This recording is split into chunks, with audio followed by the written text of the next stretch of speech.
ભગવાન સ્વામિનારાયણ સર્વોપરી ભગવાન મળ્યા તોય કેફ કેમ ચડતો નથી? આવા ભગવાન અનંત કોટી બ્રહ્માંડના ધણી, અરે અનંત અવતારો મહારાજના પૃથ્વી પર થયા, પણ મહારાજે જે આ વખતે ઐશ્વર્ય બતાવ્યું છે એની તો કાંઈ વાત ન થાય. જુઓ તો ખરા, પશુઓને, માછલાને, પક્ષીઓને, પામરમાં પામર જીવને પણ એક ચપટી વગાડતા સમાધિ થાય. અરે સમાધિની ક્યાં વાત કરો છો? મિયાજીની દાઢીમાં ઐશ્વર્ય મૂક્યું, મિયાજીની દાઢી જોવે એને સમાધિ થાય. એક જડ પદાર્થ રૂમાલને જોવે તો સમાધિ થાય. લાકડીમાં ઐશ્વર્ય મૂક્યું, લાકડી જોવે તો સમાધિ થાય. અષ્ટાવરણ પાળ, અષ્ટાંગ યોગ સિદ્ધ થાવો અતિ અઘરો છે.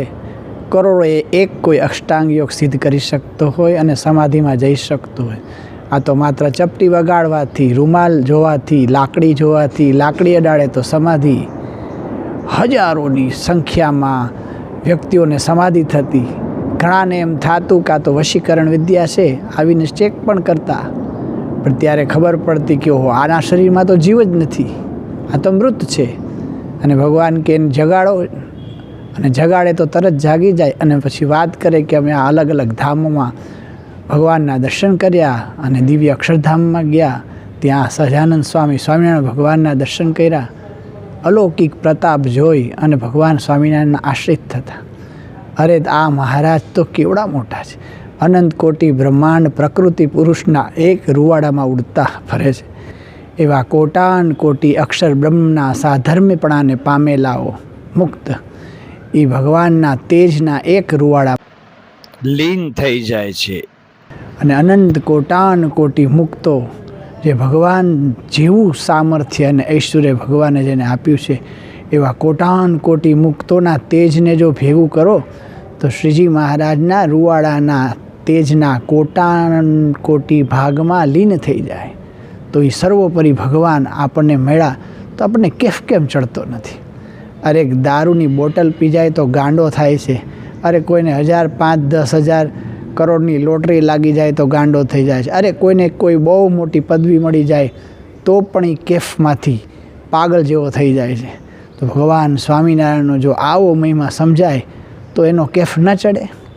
પછી તો ભગવાન સ્વામિનારાયણ માટે શું ન થાય? ભગવાનનું અખંડ ચિંતન થાય.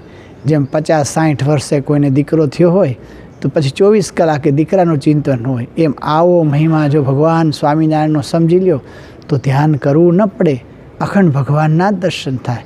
આવી અમૂલ્ય વસ્તુ હાથમાં આવી જાય તો સતત એને ભય રહે કે કદાચ માયાના કોઈ વિકારથી આ પ્રભુ મારાથી દૂર ન થઈ જાય. મળે જો આવો યથાર્થ મહિમા સમજે એને અખંડ ભગવાનની સ્મૃતિ થાય અને ઓહો થઈ જાય કે આવા ભગવાન મને મળ્યા.